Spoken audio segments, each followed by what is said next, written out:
Hello, everybody. My name is Rabbi Rafael Popack. It says I'm from Krakow. I came to Krakow about 2 years ago. There's another shliach here in Krakow. He's Rabbi Eliezer Gurari. He came here with his family about 14 years ago. That was after the war. We will speak about it, all the history, but it's almost nothing, no Yiddishkeit here. And about 2 years ago, I'm from Israel. I got married like around 5 years ago. I served in the Israeli army for a few years. And when I finished my service, he right away called me. My wife was here as a girl before the wedding. She helped them, and they want to bring another couple here to make the community more stronger. And so we came about 2 years ago to help the community to make the Jewish life in Krakow. So I live here with my wife and 3 children. I have 2 children who were born in Israel, and the third one in Poland is a Polish girl. Let's start from beginning of Krakow. I'm sure all of you know, and Poland was the center of the Jewish people in the world before the war. But before that, I want to start even from the beginning, where they said we're all started. Krakow was the city of the kings of Poland lived here. There is a castle here that's from old castle from the kings, and it's still there. You can visit, and there is the room of the king and all the history. And only a few hundred years back, they moved the capital from Krakow to Warsaw. But before, the capital was Krakow. It was the capital of Krakow. But let's start when Jewish life started in Krakow. Jewish life started in Krakow. They could say there is books that said even from the 14th century. Jews lived in Krakow. The city of Krakow was not as Krakow today, so big, like all the suburbs. It was very small. The center of it's the center of Krakow today, where there is the old town. If we were there, maybe I could show a map of the Krakow of then, of the Krakow. How was the Krakow then? Here, if you see it, this is the map of the old Krakow. Used to be the Krakow was here. This is the Wawel castle where the king were. This is the river. And here, this is the center of Krakow where everybody lived. Jewish life started here, but in the end of the 15th century, the government and the Christian community, they kicked out the Jews from this place. And at that time, the king, he started to build another city. The city was almost like an island between the rivers. This is this place called Kazimierz. This is the Jewish neighborhoods from the 15th centuries until these days, till today. This place, it's called the Kazimierz, was like the town of the small city where the king he gave the Jewish people to live there, and Jewish people from all around Europe, they started to be there. It says in the beginning of the 16th centuries, there was like 2,000 Jews lived in this place in Krakow, and they started to have their own synagogues, their own cemeteries, their own hospital, their own communities with all the things they needed. And even inside Kazimierz, they had their own small, let's say, like ghetto, like small place where they had a wall around it. And the Jewish people were allowed to live only in that place, that specific place. They weren't allowed to live all around Krakow, whatever they wanted. And of course, there was a lot of bashing from the Christians around to the Jewish communities, from the Christian population. They saw the Jewish are growing and their business are doing well, and anti-Semitics didn't born then and didn't born today. It's from Yaakov and Esav. They didn't like us all the time, and the anti-Semitics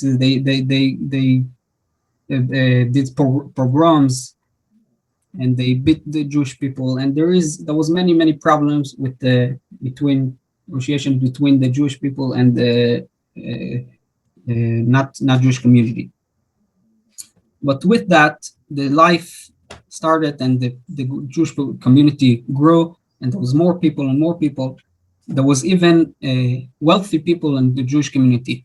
One of the wealthy people, his name was Yaakov Yankel. He lived in the 16th century. He used to give money to the government, even used to lend money. He was a banker. And his son, his name was Isaac. His son, he was the head of the community for 40 years. And he built a synagogue. The synagogue called Isaac Shul, on his name. Until this day, the synagogue called Isaac Shul. Isaac Shul is a shul that Chabad Lubavitch of Krakow stayed in that synagogue. We have our prayers there, davening. All the Jewish. This is our place of the synagogue where all the Jewish community here are gathering, and this is the old synagogue. Almost 400 years old. Maybe later I could show pictures of the synagogue, how it looks inside. It's very like when you're davening in a synagogue. For me, it's a daily. When I come to a different city and I see an old synagogue, is something special now. And when you day-to-day life, you pray in an old synagogue, maybe you don't feel special. But when you think about it, you think who was in that synagogue. But let's say the story how this is a legend that they said about that synagogue. But if it's true or not, but it's, of course, we all could learn a lesson from that story. It says that this Isaac, before he was rich, how he became rich? He was a simple Jew. He lived in his life, and one day in his house, he dreamed at night. He had a dream. In his dream, he see that that there is in Prague, there is a bridge, and under the bridge there is treasure. There is a treasure under the bridge in Prague, the main bridge of Prague. So he said, he dreams nothing. And the next day he goes to sleep and he dreams, and he goes to sleep, and in his dream again he hear the same thing. You hear again that there is a treasure in Prague, and he see it in his dream. He see the bridge. He was never in Prague, but in his dream he see the bridge, and he see where the place under the bridge that there is a treasure. Okay, after a few times he dreamed that dream, he tells his wife, what are you gonna lose? Go to Prague. It's not far. Now from here it's 6-hour drive, but then with the horse, I don't know how long it took him to go to Prague. And he went to Prague. And over there he looked, searched for that bridge, and he started to look around, and he's looking for the place that he saw in the dream. And while he's looking, he's going around, there was soldiers that were going patrolling on the bridge, and they say someone is doing something. So right away they stopped him and said, "What are you doing here? What are you doing here? You're a spy or something?" He says, No. They start telling him, what are you doing here? So he thought, well, what's going to happen? He will tell them the truth. He says, I had a dream that there is a treasure under the bridge here in Prague. So the soldiers start laughing. He says, you crazy? You listen to dreams? He told them, I had a dream last night that there's a Jew in Krakow. His name is Isaac. And in his house, he has under the oven, he has a treasure. I will believe it. You think I will go to Krakow to look for that treasure? Isaac heard that. He was right away so shocked. He says, okay, maybe I have to go back to my house. He went back to his house, and the legend says he dug under the the oven, and he found a big treasure, and from that he became very big, very rich. And from that he also built the synagogue. He built that synagogue. That synagogue is very special. It says that he told the workers not to do with the sand, not to do it with water, to do it with eggs. He was so rich, he could pay. It says with eggs will keep the building much stronger. That's what it says about him. But of course, the lesson that we can learn from that story is sometimes you think the treasure is by the neighbor. You have to go find this thing, this lesson, this maybe that thing will teach me how to live my life. That psychology is that we have to know that the treasure is in our house, is under the ice. You have to know that all of the treasure, the neshama, this is the real treasure that we have in us, that we need to know the treasure. We have to dig inside sometime to bring it out. And what the neshama wants is to be close to Hashem. But this is a lesson that we learned, of course, from that story. Besides that, the big synagogue that we have till today, that serves the Jewish people in the community. Okay, besides the Isaac Shul, there's many shuls in Krakow. There is the place called Popper Shul. There's also a rich man in Krakow. His name was Wolf Popper, and he built a shul. And also there was other shuls. There was Chevre Te'ilim Shul. There is a shul called Hoiche Shul. This is all the shuls that were in Krakow. There is now, today, even after the Holocaust, there is 7 shuls that stayed, that weren't destroyed. In general, Krakow is a special city that in the Holocaust, we'll talk about it after when we get to the Holocaust, that weren't destroyed. That is still, if you visit Krakow, I'm sure maybe some of you visited already. And if not, after the Corona, you're welcome to come visit and to see the beautiful city of Krakow, where the buildings, the architecture, everything stayed like that before the Nazis didn't destroy. Like Warsaw, it's all destroyed.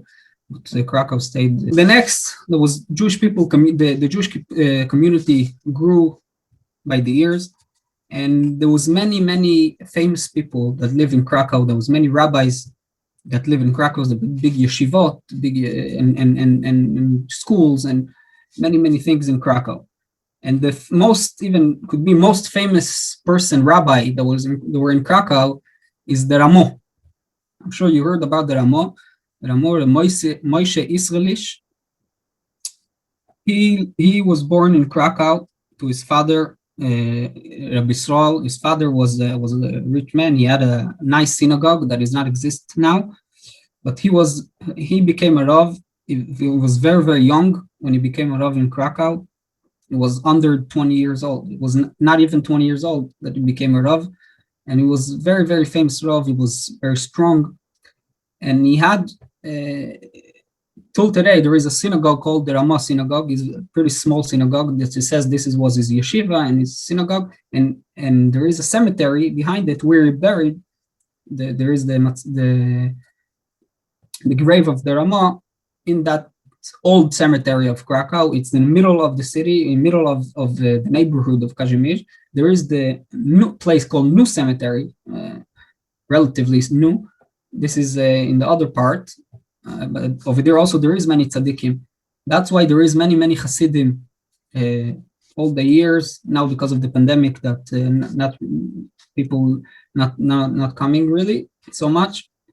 But before the COVID, was many people came here to go to all this kvarim. Of course, in all Poland there is many kvarim also. So in Krakow there is very old rabbis. And let's speak about the Ramah a little bit. Who was the Ramah? The Ramah was, like we said, the Moshe Israeli. She was very famous. But his most famous book he wrote, it's called the Mapa on the Shulchan Aruch. Mapa is like a tablecloth on the table of the Shulchan Aruch. Shulchan Aruch is the book of rules, the halachically book, most famous halachically book written by Rabbi Yosef Karo, a rabbi. He was a rabbi in Tzfat, in Israel, and he wrote the book Shulchan Aruch. This is the books of law that we all accepted, all Jewish people. And in the same time, the Rama also wrote a book. They lived around the same time. It's called the Bet Yosef, Rabbi Yosef Karo, and the Rama. They lived in the same time. And he lived in Tzfat, Israel, and he lived in Krakow, Poland. And they both wrote a book of rules, book of halachically rules of all the things that we need to know, how to make to have a Jewish life. And the story says that there was an emissary sent from Tzfat, from the yeshiva in Tzfat. They didn't have money, so they sent him to Europe to collect money. So he went around Europe, and he went also to Poland. So he came to Krakow, and the Rabbi Ramo got him. They give him, they respect him, and they said, "Come to my house." They make a big meal for him. And this emissary says, "I want to give you a present from my Rabbi Yosef Karo. I want to give you a present, a set of the books of law, Shulchan Aruch." So he will read the books, and he said, "What? I am also writing the same book. I'm writing the same thing. What should I do?" So he decided that Ramo was a big tzaddik, and he decided to do. He will take his writing, and he will not publish it. And the story said that he went to a tree behind his synagogue, and in that tree he made a grave, and he put his book, and he decided to write a new book, like to write notes on the Shulchan Aruch, on the books of laws of Rabbi Yosef Karo, to write notes and to print it together. And actually, that's what till these days every book of Shulchan Aruch there is both. There is the Shulchan Aruch, the main of Rabbi Yosef Karo, and there is the notes of Ramo. What's the difference between them? Rabbi Yosef Karo is mainly Sephardi rules, like the Sephardi traditions, and Ramo is more the Ashkenazi traditions and what we doing in the Ashkenazi world. So this is one story of the Ramo. There's another story of the Ramo. Now we are getting close to Purim, and there is a story, especially in Purim. The Ramo, he says he was very, very young. He was a rabbi in Krakow for a very short time. He was very young when he became a rabbi, but he says he passed away when he was only 33 years old, and he already managed to write a lot of books and made a lot of things in his life. And when he passed away after the burying, they started to say 33. One of the rabbis that came after him, it says, "I want to say after the Ramo 33 stories of how great the Ramo was." So he started to say story, another story, and then he became to 32 stories. And then he says, anybody has another story to say about the Ramo? So someone came and says, "I have a great story to say about you see how the Ramo cared about every details of Yiddishkeit, of Judaism." It says it was Purim, like close to Purim, and all people, on Purim, this is the time that we drink, we get happy, and it's a very happy day. But people also drink and make a big meal, and sometimes they getting late and they forget to pray the evening prayer, Ma'ariv.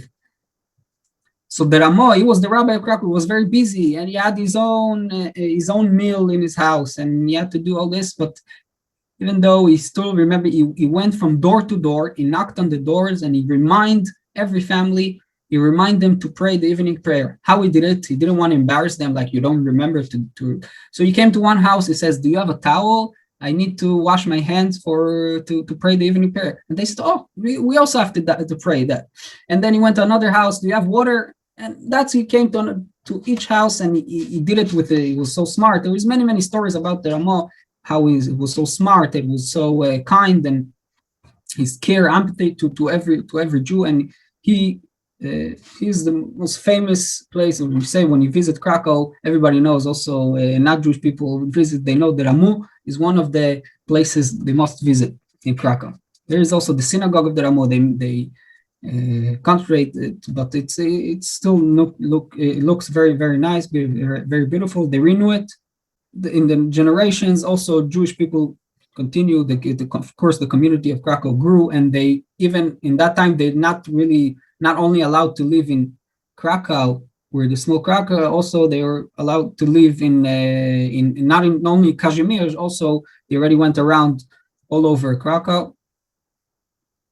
And there was many rabbis after him. There is the Megale Amukot, and I'm not going to say all the names of rabbis. There was many Krakow. It knows that the Jewish many books was written in Krakow. And there was also the one of the first print house, a Jewish print house in the world, was one of the first. What is in Krakow also. Those big Jewish, there were also big Jewish doctors in that time. The doctors also were the doctors of the king, and that's how the Jewish community continue. In the 19th century, there was started the Hasidic movement.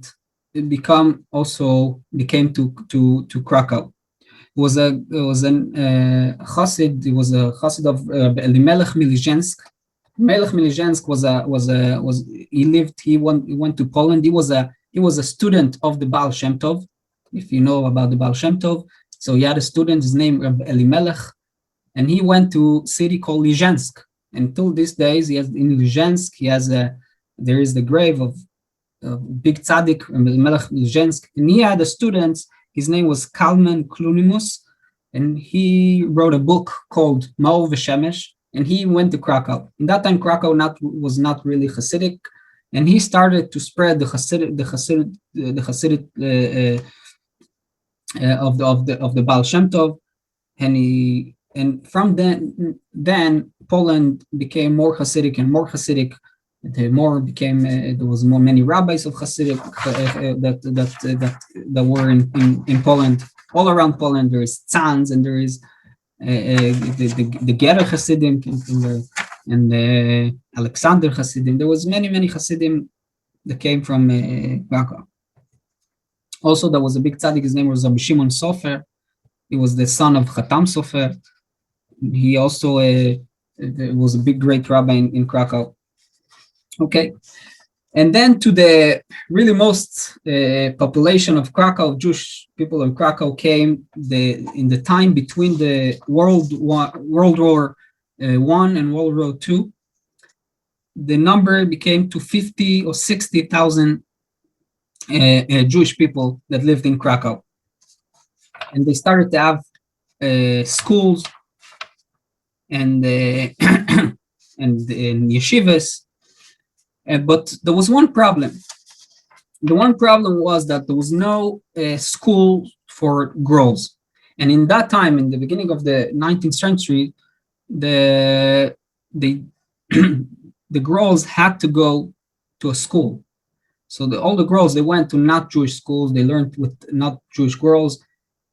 And there was one girl, her name was Sarah Sneer, her last name Sneer, and she also went to such a school, and she saw that the need of the Jewish girls to be in a Jewish atmosphere, in a Jewish school, and she started a new thing that was never in a history of a Jewish life, older generation. And she said, we have to open Jewish schools, not yeshiva for boys, for girls, Jewish schools for girls. And that's what she did. She opened Jewish schools called Beit Yaakov. And from then started the Beit Yaakov from Krakow and was spread all over Poland and all over the world. Until these days, there is many schools and Jewish schools in Krakow and all over. Maybe we could see. This is a picture of the Ramah synagogue. Picture of the Ramah synagogue. This is the entrance. This is how now it says Beit HaKnesset Chadash de Ramah. Do people still daven there? Yes. It's not, people daven there. Mainly now it's tourists will come outside because we have the mainly community, the Jewish community, we davening in the Isaac Shul. But sometimes there is minyanim, mainly Shabbos, could be a minyan in the Ramah. This is, maybe we could see also, this is a picture of Sarah Schneer that we just spoke about her. Let's see, she opened started the Jewish Girls School. Here we could see the building. This is the building now, how it looks now. The building Stanislava 10. This is the building of Beit Yaakov, the first Beit Yaakov, the first Jewish growth school. They were in Krakow. How many Jews in Krakow? Okay, let's now speak about when we came to the Holocaust. This is what we know about Poland. In Poland, we lived before the Holocaust was around 60,000 Jews lived in Krakow before the Holocaust. Maybe I could show a little video. How was the life of the people? They lived there before the Holocaust.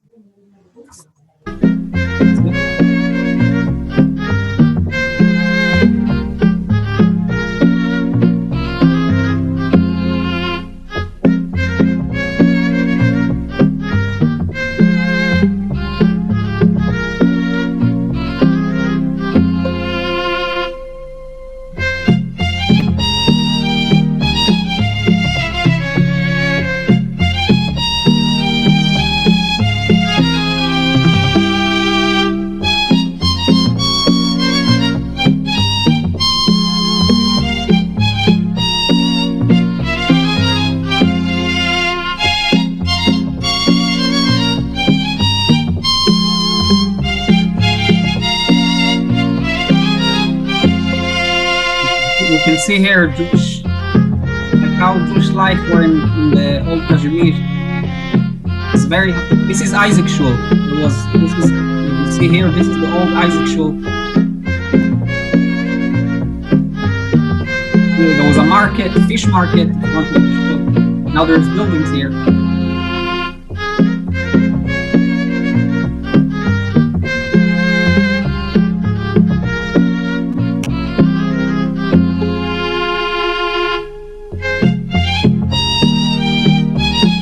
Market.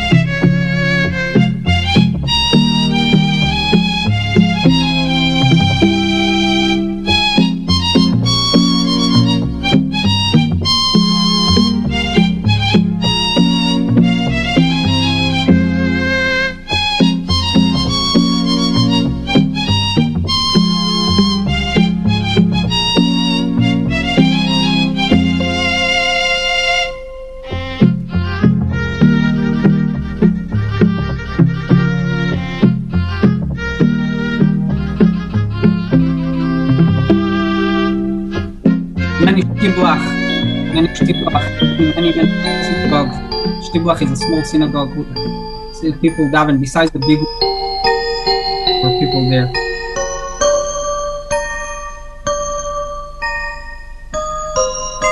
They're building a sukkah. You see, they're carrying one of the rounds.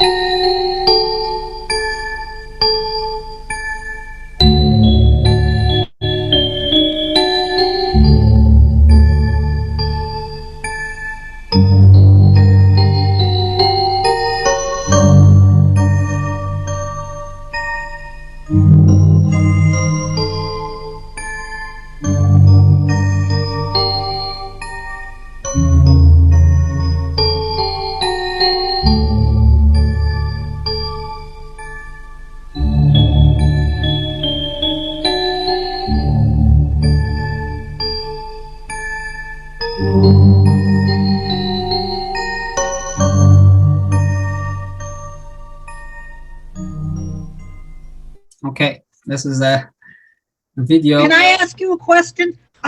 Okay, you said that before the Shoah, there's 60,000 Jews in Krakow, but Yeah.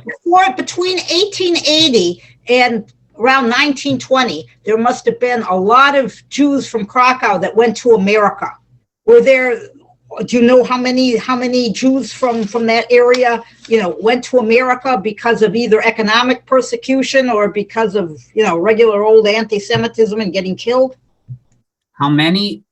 I'm not sure. I don't know how many Jews. I know many. Even my great-grandfather, he moved not from Krakow, but from a place called Sokolov. He went to United States before the war, like around in the beginning of 1900s.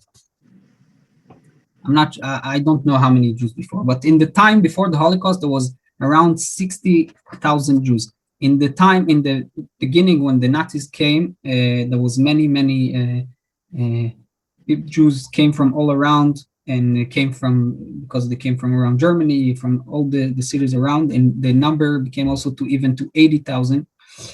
And they stayed in Krakow until March 1941. 1941, this is the time where 15,000 Jews were locked in the ghetto. It was not in Kazimierz. The ghetto is, they had to walk. There was the famous walk from Kazimierz, the city where most Jewish people lived, to the ghetto, where they built walls around the ghetto. And they made specially, it's called in the neighborhood, it's called Podgórze. And they had to leave, all the other Jews had to leave the city. And in the beginning of 1942, they started to send to Auschwitz and to other camps.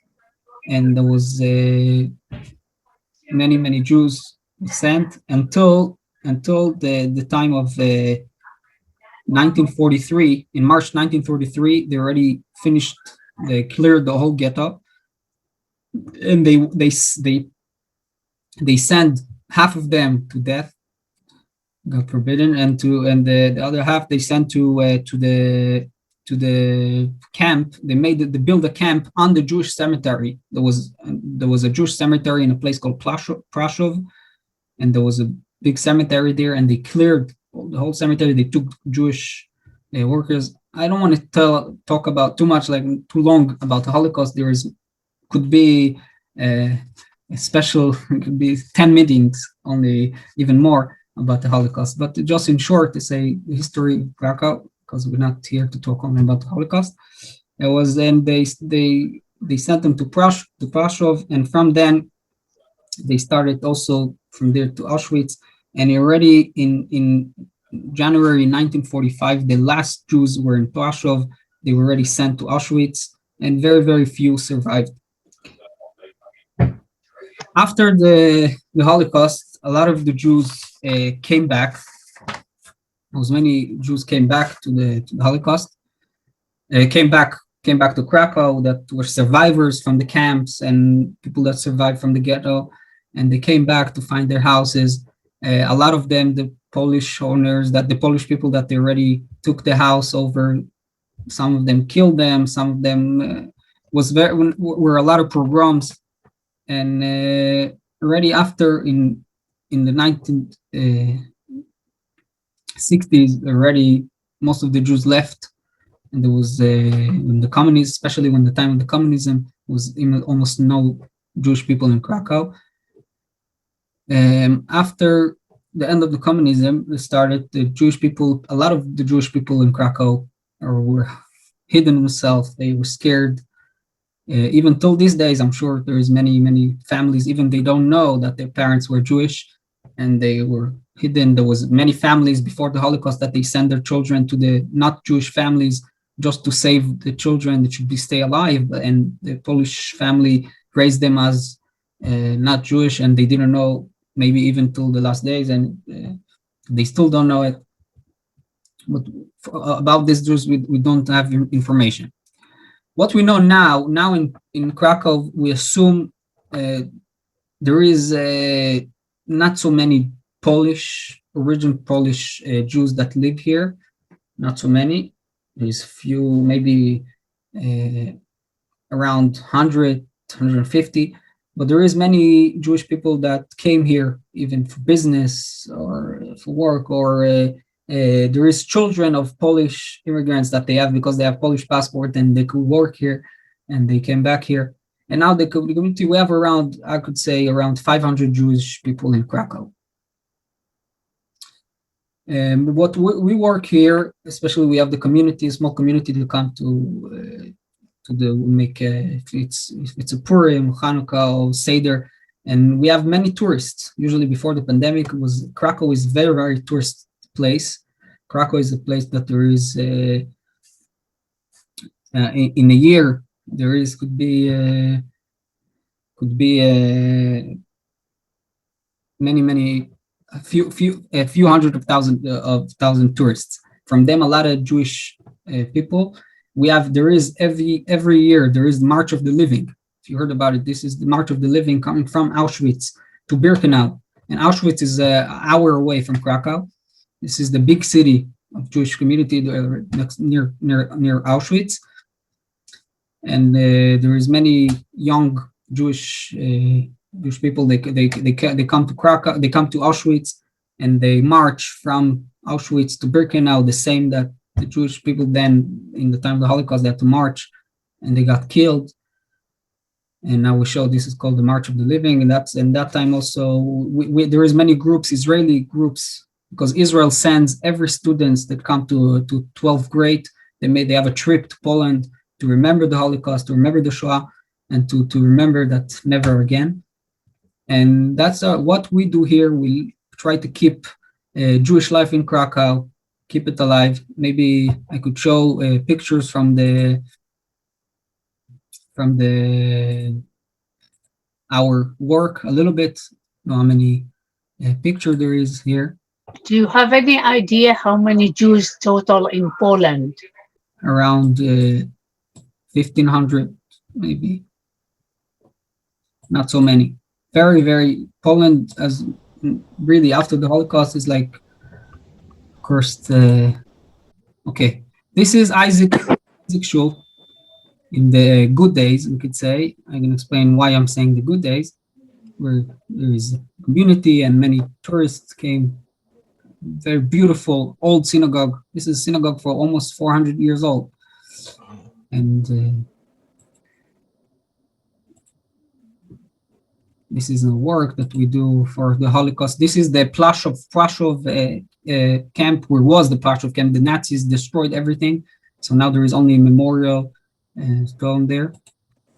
This is from the Ezos Noshim. The Isaac Shul. Isaac Shul is the first shul in Krakow, in Poland, that were built with a women's section. Before that, even I think women didn't really go to a synagogue. This is a first synagogue, almost 400 years old, that there is a women's section on top. This is the Rabbi Grari talking to children. Came to visit. This is one March of the Living. We go there, put tefillin with the Jewish people in the camp in Auschwitz. We're going in there and we're putting tefillin in Auschwitz. This is the big win over the Nazis, where we put tefillin and we pray, we say Shema Yisrael, and in the camps. This is what the Nazis want to destroy. Then show them we cannot destroy. This is outside the camp. You see this is our. Do you have a way to look up a family name in Krakow to see if they would still be there? There is few websites to check. There is people that are good with that. Their job is to do that. I could connect you to those people. If you want, you can write for me an email afterwards. I will show my email. Can you tell us your email address also? Yeah, after? I will tell you in the end. I will show you my email address, and everybody could copy the email address. This is the classes we give women. We have a preschool in Krakow. We have a preschool of children that we of Jewish local families that they send to us. School, we don't have a Jewish school in Krakow, so our children, big children, they study in online Chabad school. If you heard about it, I'm sure there is many Chabad emissaries around the world that all children learn in Chabad online school. Like now the pandemic, most of the world learned online, but they learned online the whole time, not only. This is we davening outside the shul. This is a big story. Now we are in time. We have a little bit difficulties. We could call it challenges. We have some challenges. We have some problems with the court. They want to take the synagogue away from us. The government. It's not easy time. I don't want to say too much. If you read about it. And this is the preschool. It's Hanukkah. We have big Hanukkah menorah on the Shirokah Street, on the main square where the Jewish, this is our community, we make a Hanukkah party. This is students came here for Hanukkah. And so on and so on. There's many, many occasion and any questions now? Maybe time for questions. Yeah, I'm sure a lot of people have questions. Rabbi, I was fortunate to be in Krakow with Or Torah, a show from Skokie in 2019. My parents were Holocaust survivors, so the trip was very important for me. The first place we went was Krakow, and I was shocked because of all of the shows and all of the things that you're describing. I was in all those shows. We davened in the Ramah. We were at the cemetery there, the Isaac Shul. So I was shocked because Krakow, like you said, did not get bombed and destroyed like most of the rest of Poland. But what was very difficult for me, and you reinforced it, we tried to get people to answer that question.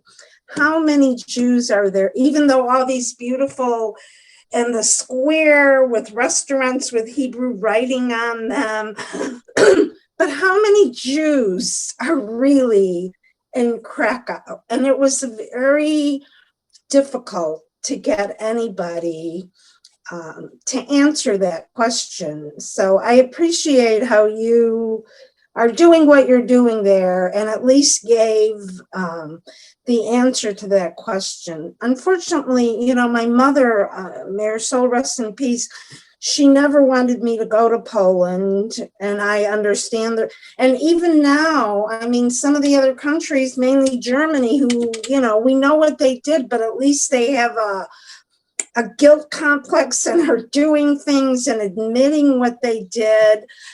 I feel like in Poland, that's just not the case. Am I right or wrong? Or is that a question you don't want to answer? I didn't.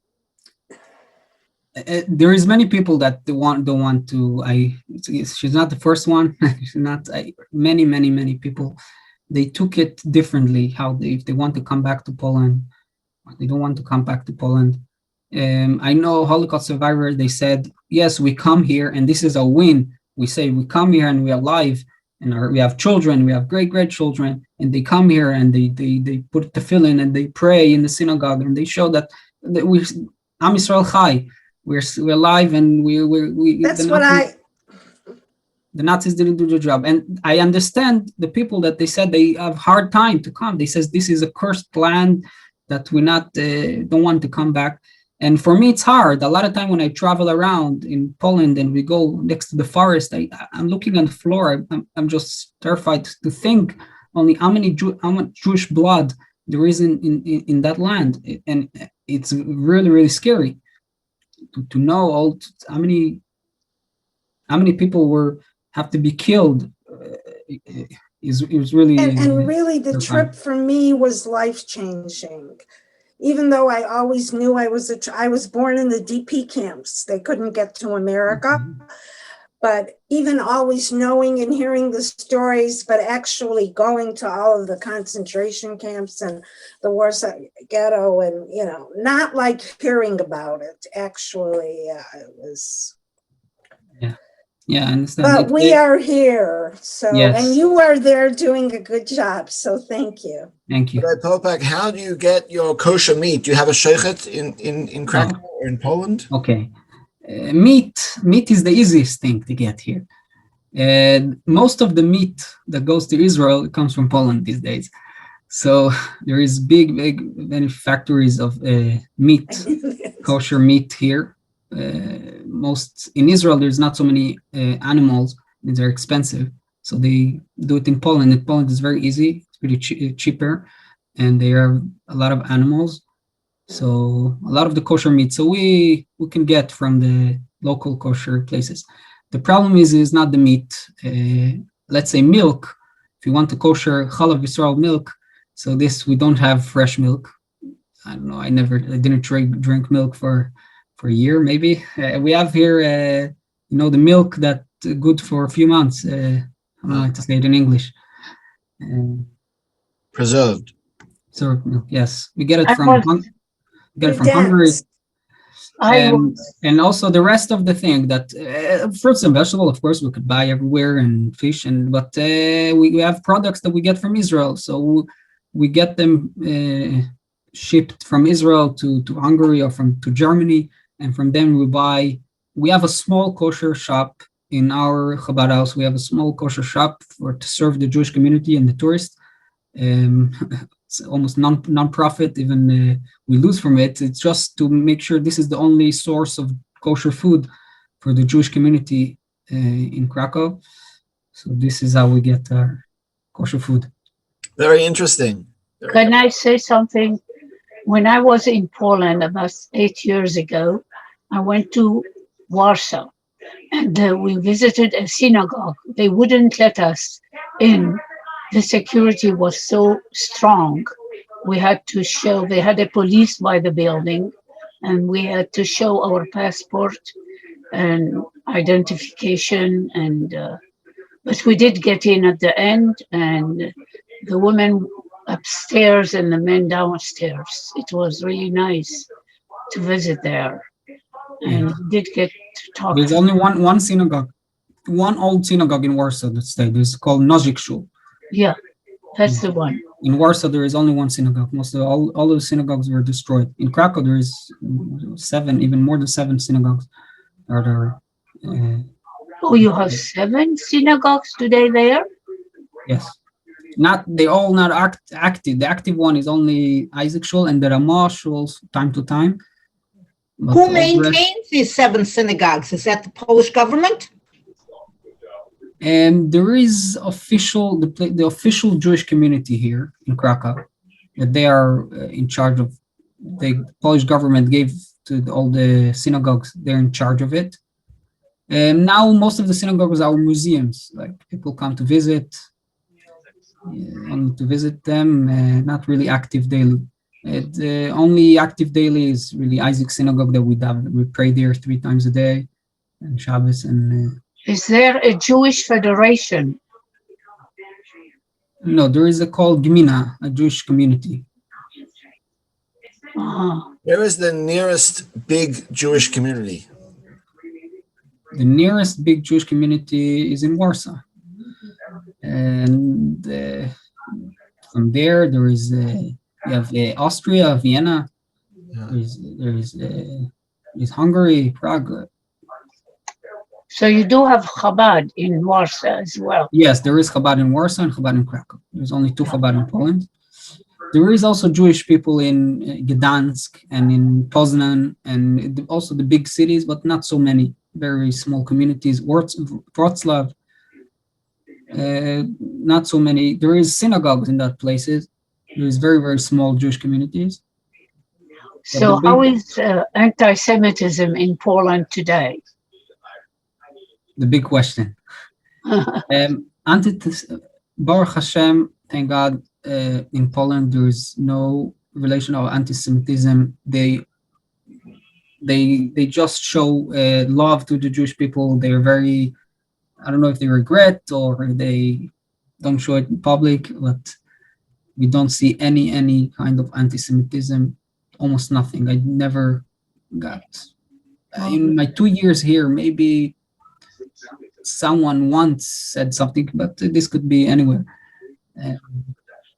But nothing special in Poland that there is any anti-Semitism. Even though that the people here, the Polish people, because they knew there was such a the Jewish community in Poland was so big. It was a few million Jews in Poland. Yeah.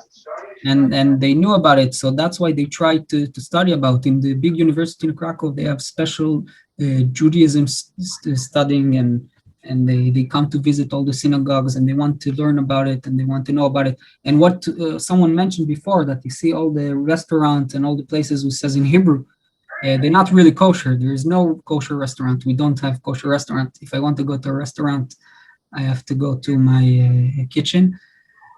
So There's no really a restaurant, a kosher. It was a restaurant, was open for a few months, but there is caterings because there is mainly the tourists are coming to Krakow. There are groups, so there is few caterings now. Fortunately, they are doing very bad because for a year already there's no tourists. But the catering, they serve the tourists and the groups and the young Israelis that they come here to visit Krakow. Before COVID, how many Jews attend your services or your celebrations for holidays? Before COVID, Sorry, what? it depends. There is there is Shabbat Jews, there is Yom Tov Jews, and there is Purim Jews. Oh, I see. Is Yom Kippur Jews. But Yeah. mainly we have in our community people that attend the ceremony and the programs, and they come to Hanukkah and Purim and the rest. Around 100 families, 150 families. Oh, pretty good. That's nice. Yeah. We sent now in the COVID, we do, because there was no really gathering. So we started already from last Pesach, we sent packages to families around with this Pesach, we sent it with matzah. And it was before Shavuot, we sent ice cream that we got somewhere here to do, like ice cream, and Rosh Hashanah and Chanukah we said menorahs. And now before Purim, we're about to send Shalach Manos, and that's what we try. We live with the time, and we try to do our best at the time, even the COVID, that we cannot gather together the Jewish community, but still be together. Can I say Yes. two things? One, I was upset that the non-Jewish Polish community tried to emulate a Jewish in the Jewish quarter as if it was really a Jewish area, advertising, Jewish type foods, paintings on the wall of butcher shops and things like that. That upset me. I went into a Jewish bookstore thinking I was going to find Jewish books, and I didn't. And the other item I wanted to mention was that we were in Warsaw, and we were able to go into the synagogue. The fellow opened the door, let us roam free and look around with no problems whatsoever. And then we went downstairs. There was an innkeeper who had a small shop that we were free to go, no problems. Just want to say thank you for all the good work you do in Poland and elsewhere, Chabad. Rabbi Popack, how do we say thank you in Polish? Dziękuję bardzo. Okay, I think I'll stick to English. Thank you so very much. It's been a great pleasure. And we've all learned a lot, and very grateful for everything that you do over there in Krakow. And I want to wish you a lot of bracha and atzlacha. Okay. And should have good health. And thank you so much. Okay. Oh, Now here's your email.